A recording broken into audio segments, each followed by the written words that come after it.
Awesome. Thank you very much, Carrie. Next slide, please. Awesome. Thank you once again. And thank you all for joining us today for this very important session. I am Brutus Shigan. I am the project manager helping to drive the transformation that is happening today and that is happening in 2025 that we are communicating to you all today. We are excited to share what we've been doing regarding the transition from BASIS to MFEI. And today's session is kind of a critical opportunity for us to align our understanding, address your questions, ensure transparency ahead.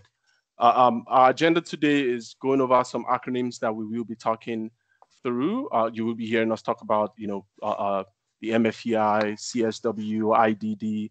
And so we want to explain what those acronyms mean so that you have a very consistent understanding of our presentation today.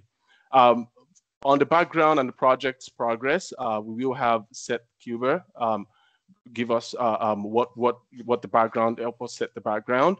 He's the Assistant Commissioner for the LTSS, and he will be going over that. He will also be looking at the problem statements that we are going to be addressing today, as well, and then transitioning to Robin Lohman, IDD Assistant Director, to talk about some MFEI facts and some myths that are out there, and providing some clarification regarding those.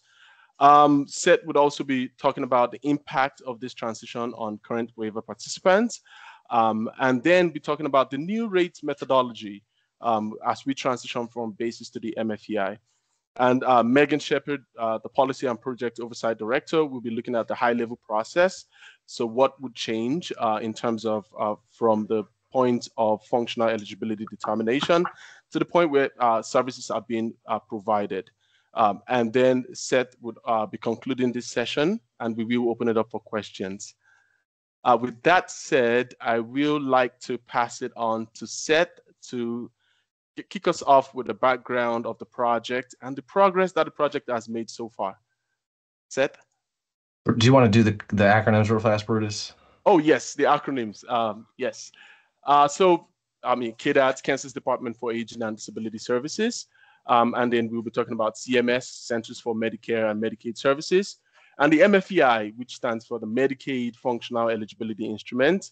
In some instances, this is also called the MFEI, and IDD, which is our intellectual and developmental disabilities, and community supports waiver, home and community-based services for HCBS, and person-centered support plan for PCSP. With that said, Seth, you want to take it over? Yeah, next slide, please. So just a brief high-level overview of some of the background here around some of these modernization initiatives. We recognize there's a lot of confusion and consternation out there. We also have a little bit deeper dive into some of the background and context on our IDD Modernization webpage, and we'll be sharing the link to that following the conclusion of the webinar as well. But pretty much what it kind of boils down to is, we all recognize the need for, the system to constantly be progressing and moving forward. And, some of these efforts is really just a commitment from KDADS and the state to constantly be looking at ways we can improve and build upon what is really working well within our service delivery system, and to modernize it to really meet the growing demand and the needs of individuals who are continually and always going to be continuing to come into our system. We're also under some higher level scrutiny from the federal government, or CMS, the Centers for Medicare and Medicaid Services. We've got currently 2 corrective action plans from CMS, which does highly jeopardize the waiver funding that we receive from the federal government, which currently is roughly supports about 60% of the total amount of funding that we get for these crucial programs for Kansans. We do know that the IDD waiver's reliance on the basis assessment tool, which has been in place for many, many decades, creates inconsistencies and complications that only becomes amplified with the projected rollout of the new community support waiver. And so that's really kind of the key component there of the impetus for a lot of these changes, specifically to the MFEI, or the Medicaid Functional Eligibility Instrument, which is really kind of the core of what we're talking about in this webinar right now, is that that modernization effort, moving away from the old legacy basis assessment to this new holistic MFEI tool. So we feel that by implementing a single tool, both for our existing IDD comprehensive IDD waiver that is now in place, and the new waiver that we're currently drafting and designing right now, will ensure a consistent level of care determination process across both of these waivers, preventing kind of those nightmare scenarios of mismatched eligibility criteria, and streamlining that person-centered service planning, and transition, for particularly for the actual participants, but for everybody else who's kind of on the fringes and part of those care planning teams and circles of supports. So we know we need to create kind of a porous mechanism between both of these waivers, once they're implemented, to allow people to really select and choose and design those services that will meet their goals and preferences and care needs. Next slide, please. High-level overview of some of the progress so far. So going back to 2015, KDADS partnered with the University of Kansas, engaged various stakeholders to implement the MFEI. Again, we use a lot of acronyms: MFEI, Medicaid Functional Eligibility Instrument for the IDD population. And that was adapted based on what's known as the NRI suite of care planning tools.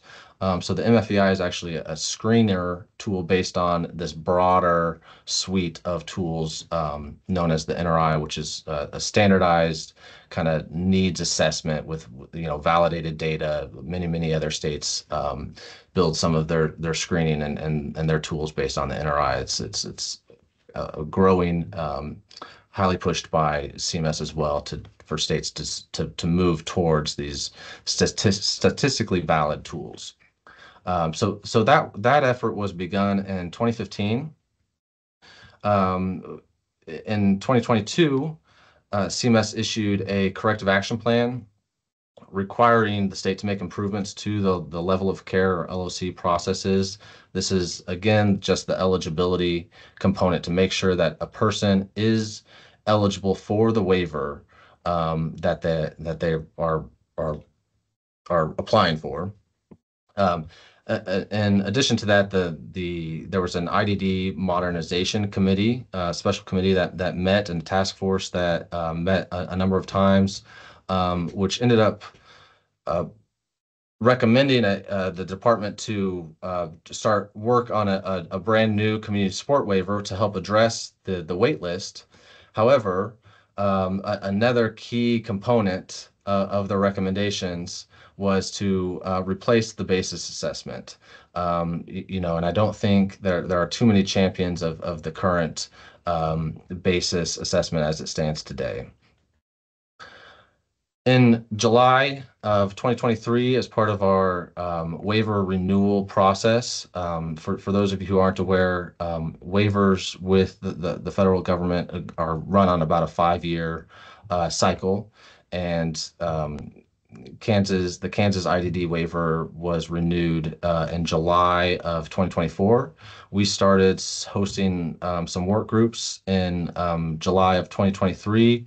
on one focus specifically on the IDD functional assessment component. So we did do some stakeholder engagement there. And then in 2024 and 25, KDADS, oh, sorry, go back real fast. Sorry. I hit a button. KDADS launched the MFEI implementation project for both the IDD and the community support waivers. The full rollout is planned for, as many of you are aware, for early 2025. And again, the impetus there is needing to stand up a level of care tool that will allow for a lot more freedom and flexibility for waiver participants to be able to move between each of these waivers that will be serving the same population. Next slide, please. So kind of hit on some of these already. But to drill down a little bit further, the current tiered rate system, it's tied to that basis assessment. And that was, we did that work in beginning in 2015, a multi-year effort to design and develop this brand new tool. And where it kind of started to hit some roadblocks was on this tier component. And the long and short of it is that the basis assigned tiers really fail to accurately reflect a participant's true care needs, leading to some like unfair funding and just inconsistent support overall.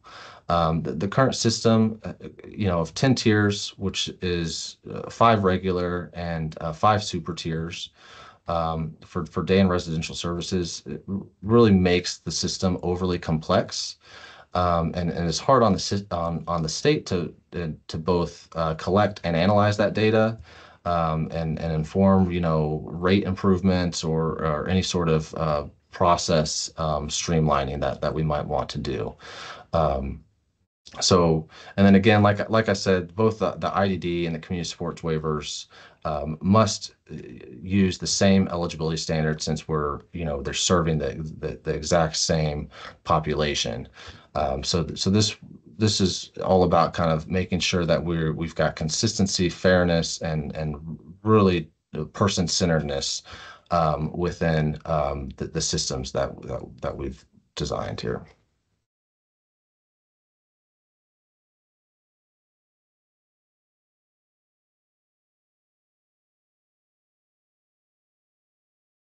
So here I will just kind of do a real rough outline of the kind of a crosswalk between the basis and the MFEI. Whereas on the basis assessment, that overall focus, unfortunately emphasizes deficits, limitations, negative behaviors. It kind of puts people in a mindset of what an individual can't do. Versus the MFEI, it's really more strengths-based, highlights the goals and the abilities that a person wants. Some examples down there, community participation. It's asking about, whether the individual can engage in meaningful activities and what sorts of supports are needed for them to thrive in those community settings. Also, really hits on more of the strengths and skills, including questions about what those personal strengths are, such as problem solving, skills, and daily tasks.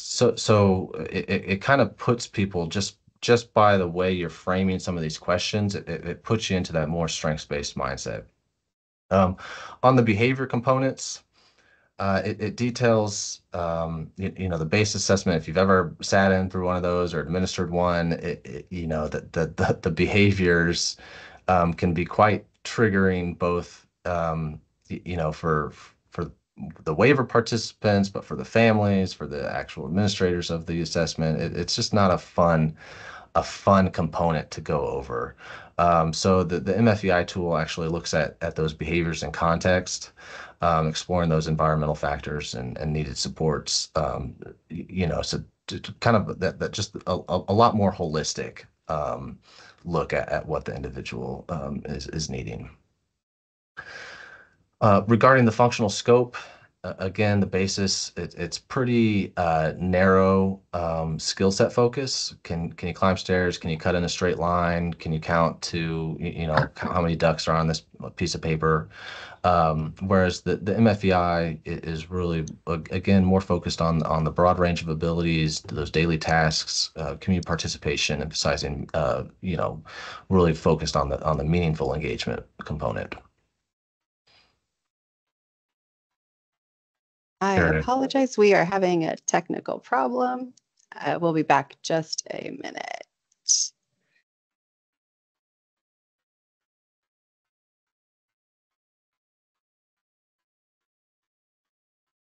Just to make sure, can everyone hear me, or is this just the Spanish one? No, everybody can hear you. Okay.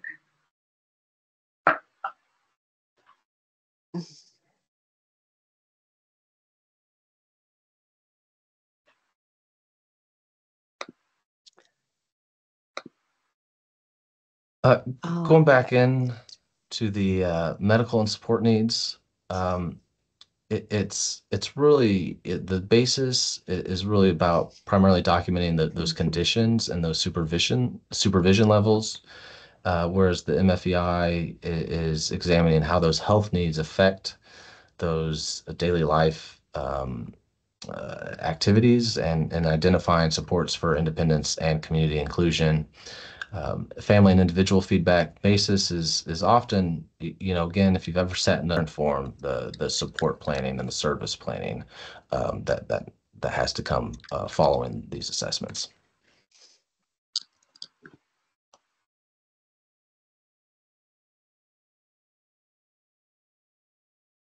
I'm going to hand it over to our Assistant IDD Director, Robin Lohman, now.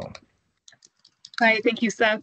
And hi to everybody out there. It's good to see some familiar names, but just real fast, those of you that aren't familiar with me, I entered the IDD world as a TCM back in 2015. I moved over to operations. And of course, as operations management, I definitely pulled some DSP shifts. And then I've also sat in the chair of a CDDO director and an assessor. So just kind of wanted to put that out there.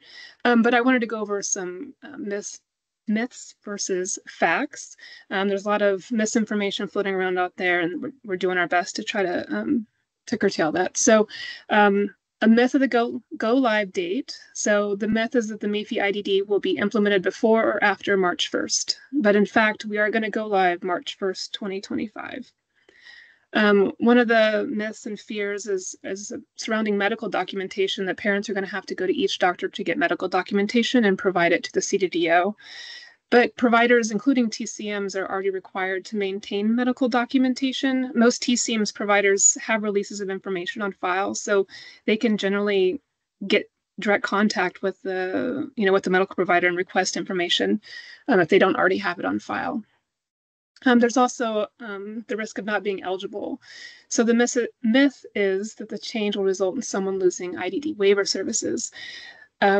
But there have been past work groups, and each person who was eligible with the basis was also eligible with the MFEI.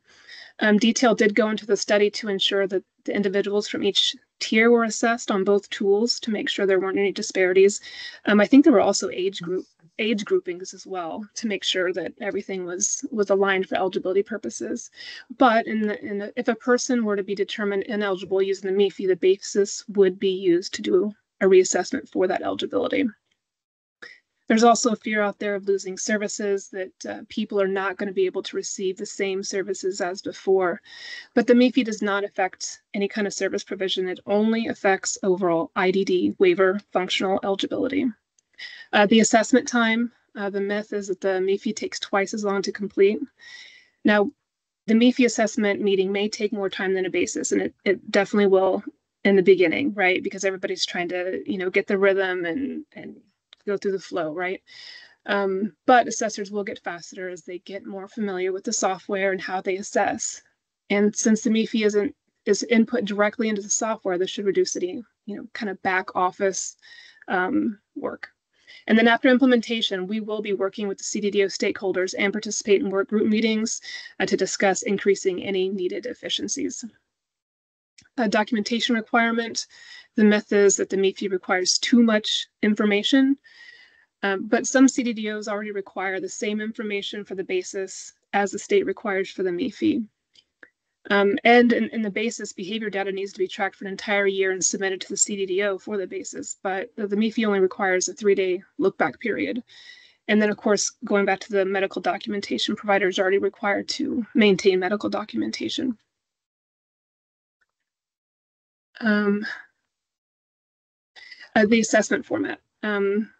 There's a myth that the MFEI can only be completed using paper forms, but the MFEI is computer-based assessment available both online and off. Sorry, I misstepped on that one.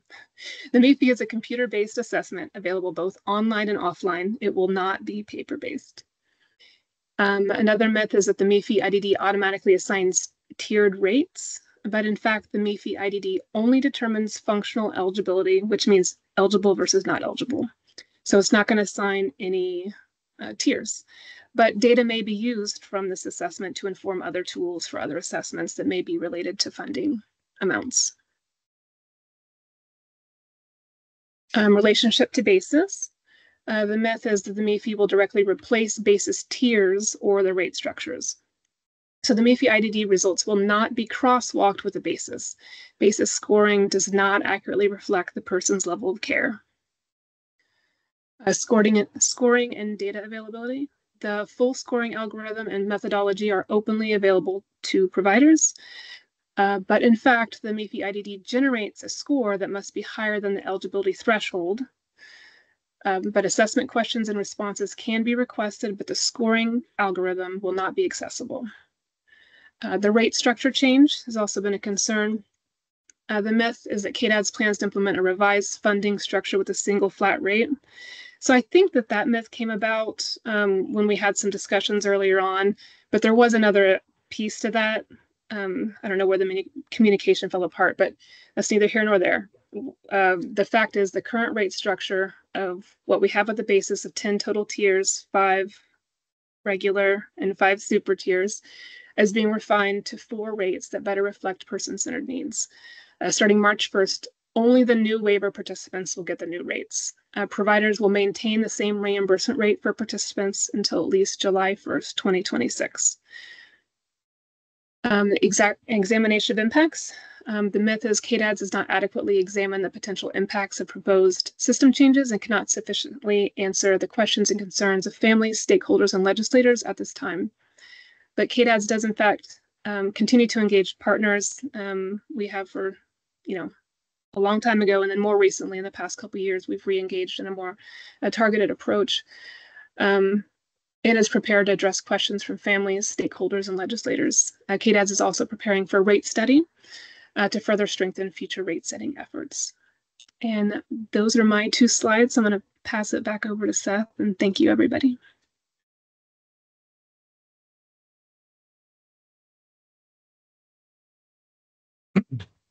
So what all does this mean? Kind of cut to the meat of the issue here.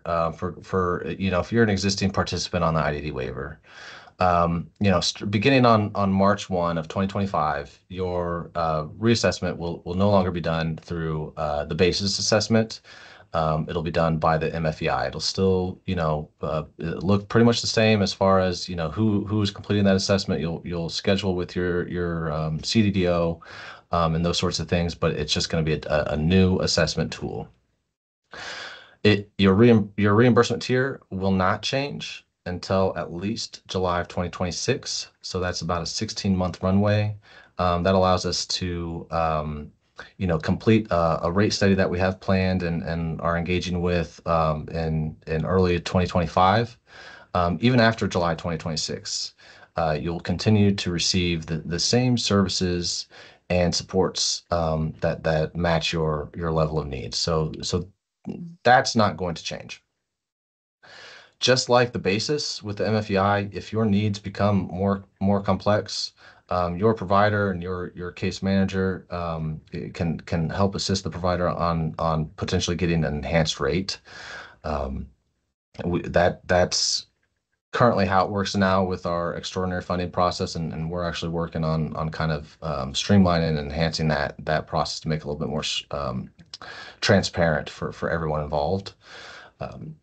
You will not lose any services. Your services will not reduce in scope, length, or quality, so that it will not impact, the amount of hours you're currently getting. And providers will still continue to not be able to decline or to provide you services and support based on the reimbursement tier rate.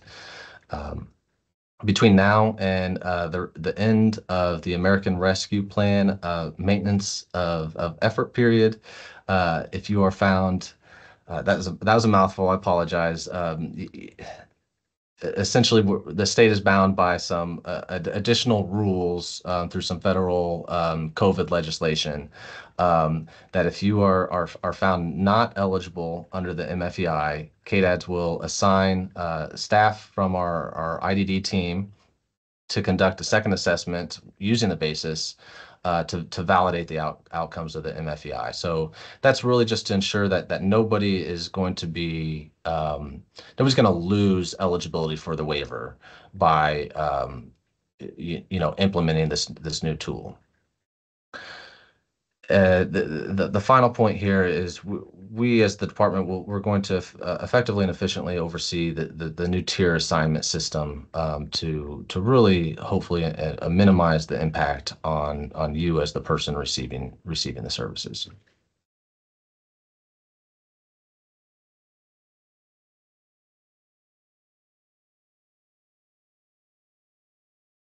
So kind of digging into a little bit of the new rate system, and just a point of clarification here.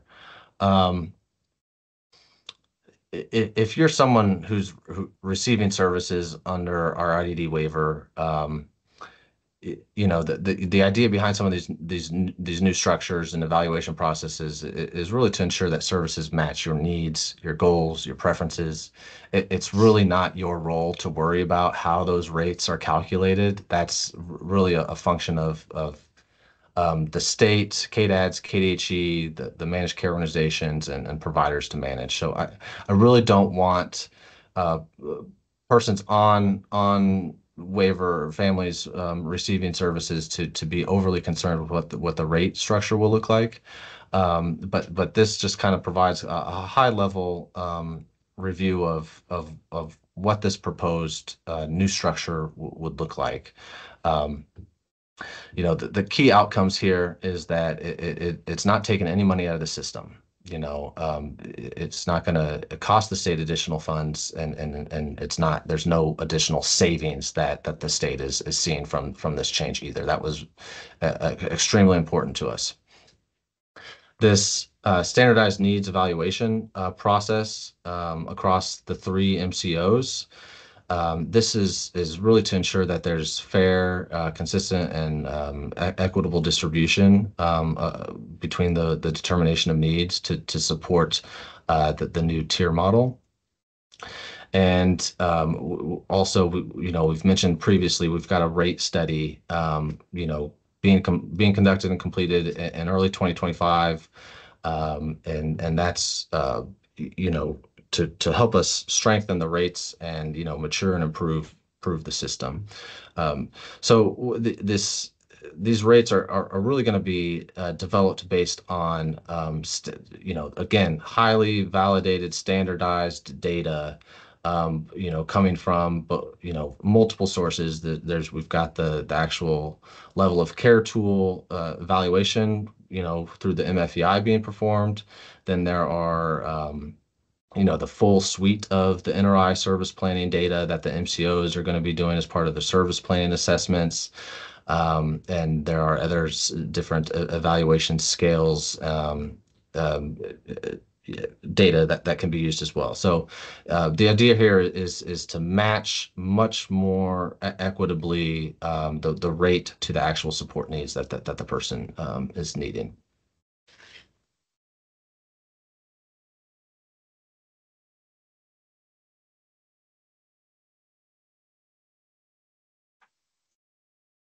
Megan, I'm handing this one over to you. Thanks, Seth. So change is hard. We all know that. So this kind of slide kind of lines out who is doing what and the process, what the process will look like. Currently, if the participant goes to have their eligibility after 3/1, we will utilize the MFEI and move away from the basis. So until that 3/1, if you're newly assessed or reassessed after 3/1, you will be utilizing the MFEI, which will be administered by the CDDOs to define eligibility. As stated earlier in the slides, if you are found ineligible during the ARPA period, which lasts till the end of 2025, you will be reassessed by the basis to determine eligibility, to confirm that no individuals will lose eligibility during that time. So, and then the second step is current step that we have in process. This will not change. Program and financial eligibility is determined and confirmed. KDADS and the KDHE work together to determine and confirm your program and financial eligibility. Now, this new step, the needs evaluation, KDADS, in collaboration with the MCO, will introduce a standardized needs assessment to determine the participant support needs for the purpose of determining individual tiers. The assessment will utilize MFEI and IDD assessment data, service planning needs, evaluation, and a unified needs determination scale to evaluate daily support requirements. The evaluation will not be burdensome on the participant and will optimize to leverage existing information gathered from the MFEI and person-centered planning meeting. So KDADS will have oversight over the MCOs as they develop that needs evaluation and determine that reimbursement tier. And as stated earlier, the service provider receives reimbursement at the assigned tier rate. And again, as mentioned earlier, a provider can not refuse to provide services and a reimbursement rate. We will work with providers as we are streamlining a new policy, previously called our extraordinary funding policy, working with stakeholders to ensure that individuals who have needs above the current tier rate, their needs are met in a rate that is compatible to provide those services. Next slide. Back to you, Seth. All right, I get to round us out, and then I don't think anyone's got any questions, so we'll probably be ending early. I'm kidding. To kind of round out this, the conclusion, kind of, to summarize it all, if we can, we really feel like that this move moves the needle for the state and takes us in a more person-centered direction. It allows us to focus more on the actual needs, preferences, and goals that the person and their support feel is required for them to meet those preferences and goals. There's a chance that it could help us come into more compliance with some of the conflict of interest concerns around assessing entities being connected to waiver providers and the state needing to be kind of that final determiner of eligibility. It's also data driven. And so it allows us to do a lot more future rate enhancements and assess the system on a more of a holistic, wholesale fashion. The three standard rates plus the one complex needs or capped rate simplifies the rate structure, but also maintains that budget neutrality, while also accommodating for the varying levels of participant support needs and acuity that is sometimes very present and noticeable within the populations that these waivers serve. But we recognize the need for kind of an enhanced rate for some individuals who maybe have those higher support level needs. And by standardizing some of the MCO needs assessment, that's a new change for us, and it puts heat on the MCOs as well. But utilizing that MFEI IDD data, the NRI assessments, it's not only nationally but worldwide recognized assessment, and kind of a unified functional needs assessment tool just really unlocks a lot of potential for the system, and how to better design these programs and services to meet the needs of the population.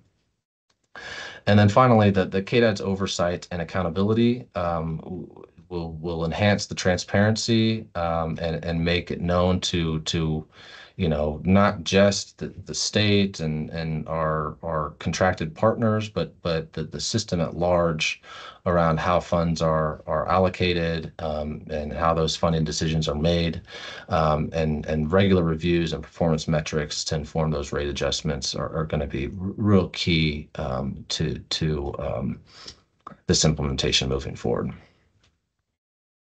Okay. Thank you, Seth. I think that takes us to our question slide. I went ahead on the screen. It has the contact email address and website. I went ahead and put that email address in the chat for folks. I know you can't really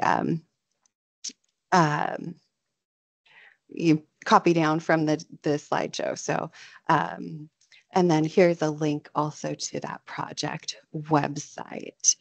I know that there are a lot of questions in the chat, and then other folks have had their hands up for a while. So we're going to do our best to get to questions in the order they received. And again, in the interest of time, I do encourage you to share your questions in the chat so that we can make sure we get those recorded. If you still want to share out loud, we do welcome that, but I want to make sure that we get your questions recorded so that if we run out of time, we can make sure we get your question down and answered. And with that, I am going to let Marva, you had your hand up right away. You should be able to unmute if you want to ask your question.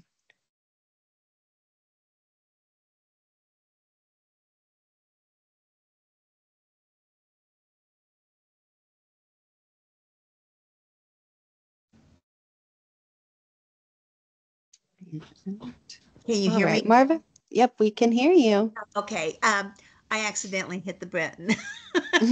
So okay. It's been a while since I've been on one of these meetings, so I had to hunt around to find the microphone. So no question. Thanks. Okay, easy enough. Thank you. All right. So that then I know we had a few questions in the chat that came through. And this was answered in chat, but there might be a little bit of follow-up. So Seth, the first question was, will a copy of the MFEI be available to team members other than assessors? The answer was yes. It will be sent out, and following today's webinar for folks, it will be a part of the material sent after today's webinar. There was another question related to that, wondering if when folks will be able to see the manual that goes with the assessment, like the basis manual.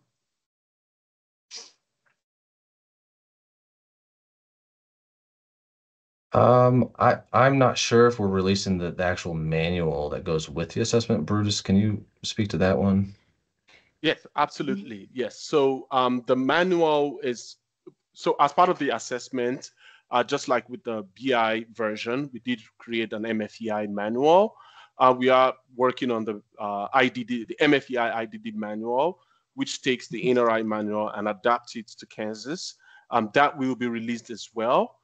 Could be slightly later than March 1st, but will definitely be released alongside our release. It's not the NRI manual, it's the NRI manual adapted, just like we've adapted the NRI to Kansas MFEI. So it is adapted to us.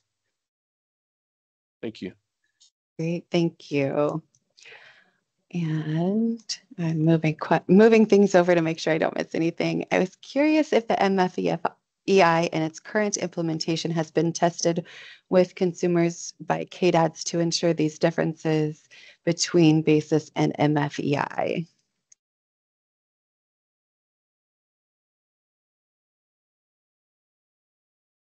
Do you want me to take that, Seth? Yeah, sorry.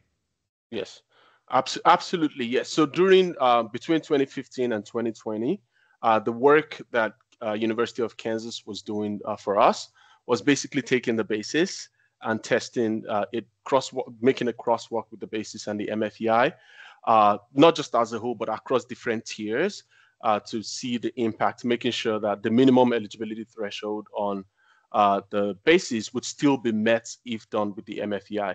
I do believe that participants were consulted or assessments at a minimum basis, actual basis assessment was used to crosswalk with the MFEI. And the IDD community was also engaged via the MFEI IDD work group.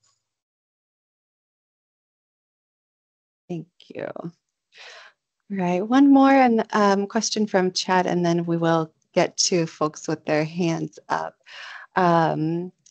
And why only a 3-day look back? And there were a couple of additional questions about that 3-day look back. What if a person has a good 3 days just prior to their assessment, then they lose services?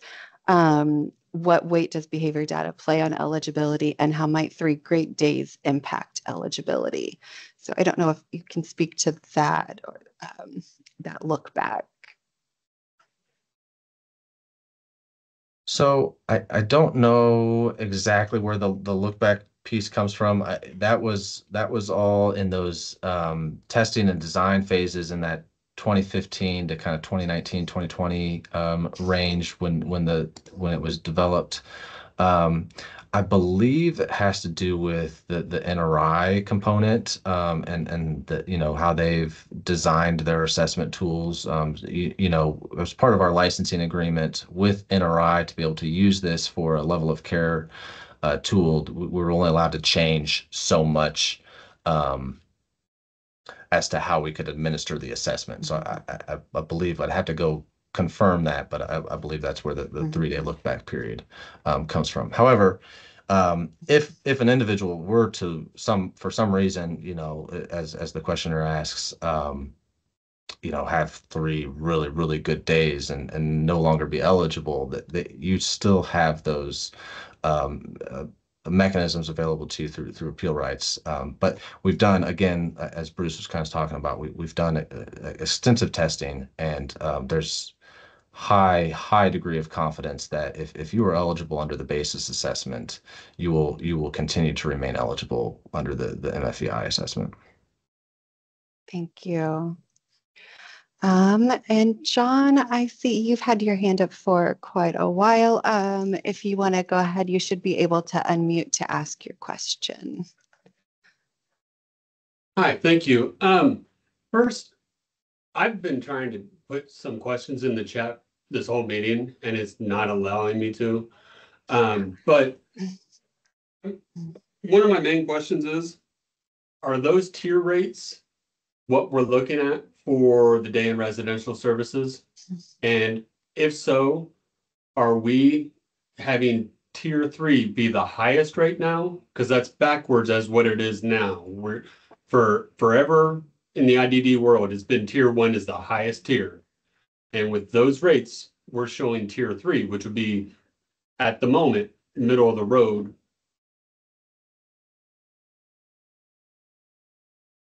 Yeah, John, it'd be a little bit inverted from what is currently in place. I think that's I think the way it currently works now with tier 5 being the lowest reimbursed floor rate, is a little bit counterintuitive to most people, and so that's kind of the just a minor low hanging fruit thing that we felt we could potentially correct for. Okay, and I only asked because if I wouldn't have been on this meeting and seen them listed like that, and you're going to have some parents who see that their kid's been a tier 1 for 30 years, and all of a sudden they're told they are a tier 3. Mm-hmm. You're going to have people throw a knit fit because they're going to be confused on that, because they don't see those rates, they just see the tier. And so that's the only reason I asked that. And with this MFEI, you said it's going to focus more on what types of services the individual needs in, let's just say, in the community, for in the community day services, as opposed to limitations. But is that not basically going to be outlined? Because you have somebody who needs total support for everyday living, you're going to have to look at the aspect of what things they cannot do, which is essentially for that individual, essentially everything. And so they're going to need total support. Yeah, it'll be a combination of both, not both, but multiple factors, multiple data streams coming in between, the MFEI and, the assessments, the various assessments that the MCOs also conduct. So there's opportunities for streamlining. But yeah, the idea being that there's a much more holistic picture about what the individual is able to do, and what their support needs really do require. So yeah, we feel that it'll be that concern will be addressed through this. Okay, and just I got one last statement. I appreciate the state and everybody involved putting this meeting on, allowing parents, guardians, advocates, providers to be getting this information ahead of time. So thank you. Thank you for that, John. Right, we have time for probably one more question out loud. Unfortunately, due to our time boundary, I don't have a name, but it says provider unverified, and you should have gotten a link that allows you to unmute. There you go. Are you able to hear me now? We can. Okay. I too was unable to do any chats. I would really like, before this ends, for the conflict of interest with the MCOs assigning the rates to be addressed. And when you say providers cannot refuse services, providers are going to have some sort of leverage when going up against these huge for-profit agencies, or they're just going to collapse. So that's my big concern, is it seems that the MCOs are going to be completely in charge here, and I'm very concerned what's going to happen with the rates at that point. Yeah, no, I hear that concern. We will be, we're working with the MCOs, to kind of scaffold out some of this process right now. But the one thing is for certain is it's going to have a lot more oversight from the state. And just increasing that line of sight into those processes to make sure that it is, that's something that CMS expects as well, regarding this, is that the state has a much more active involvement and to some of these mechanisms and processes. Thank you.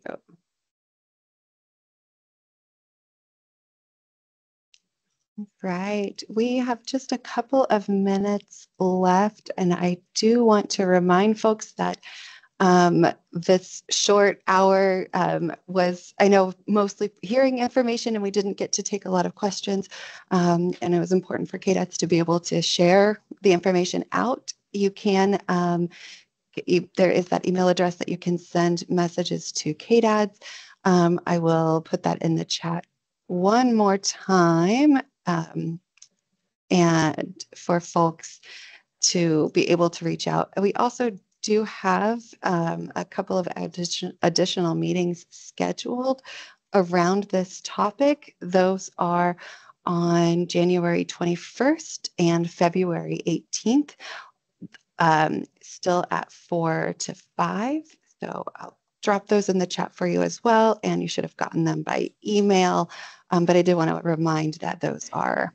Hey, Carrie, one thing I want to hit on before we close is we hear all your concerns and understand that this hour was short and we didn't have time to cover everyone's question. And we really understand the need for improved communication. And KDADS is making a plan to increase communication. We have some strategies that we're going to start putting out. We're going to start messaging through our listserv. As Seth mentioned earlier, we have provided some additional information on our website. So our IDD Modernization website. So we want to put some of that out, or we'll have our FAQs. We'll have this meeting. We're in the process of developing some videos that, discuss these topics, short videos. And we really hear your need for more information and want to make sure we meet that need. So please, as we ramp up communication, feel free to reach out or feel free to go to the website and look under that and see if any of your questions can be answered. Thank Yes, you, and everyone. Oh, go ahead, Brutus. Yeah, Megan, can I add that KDADS is Yeah. also planning open hours, kind of Yes. a platform for you all to call in. And I mean, it's not going to be presentation. It's going to be you just call in with your questions to discuss some of these topics, kind of discuss freely and ask questions and have the opportunity to hear more from KDADS in the coming weeks. So you will get a lot of opportunities to ask questions going into March 1st. Thank you. Yes, and our newsletter, we plan on distributing a newsletter with some important topics soon, every Friday. So look for that. So thank you all for being here. I appreciate it.